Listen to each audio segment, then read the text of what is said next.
कल रात 9 बजे पाकिस्तान और पाकिस्तान से बाहर पूरी दुनिया में अजानें गूंजी हैं। बहुत ज़बरदस्त काम हुआ है। आज सोशल मीडिया उनकी वीडियो शेयरिंग्स के साथ भरा पड़ा है और मुझे सख्त हैरत और अफसोस ये देखकर हुआ कि इसी सोशल मीडिया के ऊपर बड़े बड़े नाम उलमा के और उनके इदारे उन्होंने इन अजानों का डायरेक्ट और इनडायरेक्ट वे में खूब मजाक उड़ाया है और टिका के फतवेबाजी की है। यहाँ तक कि पाकिस्तान में होने वाली तबाही और माशी तंगदस्ती को भी अल्लाह का अजाब करार देते हुए आम आवाम को ही रगड़ दिया है। इस भूखी नंगी गरीब मिस्कीन परेशान हाल जिनको 2 वक्त की रोटी पूरी नहीं हो रही है, हर तरीके से परेशान है, इसमें अवाम का क्या कसूर है और अल्लाह रब्बुल इज़्ज़त इनको क्यों सज़ा देगा? ये है साइकोलॉजी का खेल। ये उल्मा इनडायरेक्ट वे में इस कम फहम अवाम को जिनको दीन की इतनी समझ नहीं है उनको इमोशनल ब्लैकमेल करते हैं। ये अल्लाह का अजाब ऐसे लोगों के ऊपर क्यों आएगा? ये अल्लाह का अजाब नहीं है, ये मिस मैनेजमेंट है एलीट क्लास की। और ये एलीट क्लास की मिस मैनेजमेंट को छुपाने के लिए यही उल्मा टूल बनते हैं गैरों का।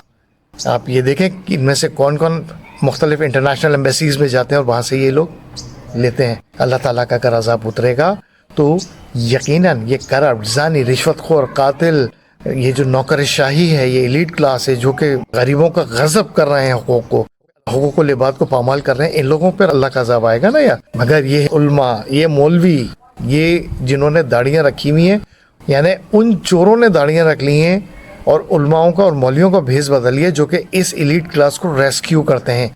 इन्होंने ही हर दौर में कायद-ए-आज़म मोहम्मद अली जिन्ना के बाद से आज तक इस एलीट क्लास को हमेशा बचाया, हमेशा रेस्क्यू किया है।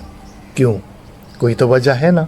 इन लोगों को ये नहीं पता कि अज़ानें देना दरअसल रसूलुल्लाह सल्लल्लाहु अलैहि वसल्लम की बताई हुई उस पैरेलल दुनिया का वो बात है जिससे ये मौलवी और उल्मा इस चीज़ से, इस बसीरत से बहुत दूर हैं। इनको समझाना बेफजूल है और इनकी बातों पर, इनके फतवों पे आप बिल्कुल परेशान ना हो, क्योंकि आपको दीन के इल्म की इतनी फहम नहीं है, क्योंकि आपको सही हदीसों से कुरान की असल तर्जुमे और तफसीर से दूर रखा गया है। तो उस वजह से आप आराम से इनके इमोशनल ब्लैकमेलिंग में आ जाते हैं। तो अल्हम्दुलिल्लाह ये अल्लाह रब्बुल इज़्ज़त को जो इतने लोगों ने अजान दी है, इतने मुसलमानों ने अजान दी है और खुले आसमान के नीचे अजान दी है, यकीन जानिए कि अल्लाह रब्बुल इज़्ज़त बहुत रहीम व करीम है और अल्लाह ताला ने वो यकीनन सुनी होगी। कोई मसलहत की तहत ये कुछ मामला फ़िलहाल रुके में, मगर ये मामला हक़ में आवाम के ज़रूर रहेगा इंशाअल्लाह। ख्याल रखिएगा अपना। अस्सलाम वालेकुम व रहमतुल्लाहि व बरकातुहू।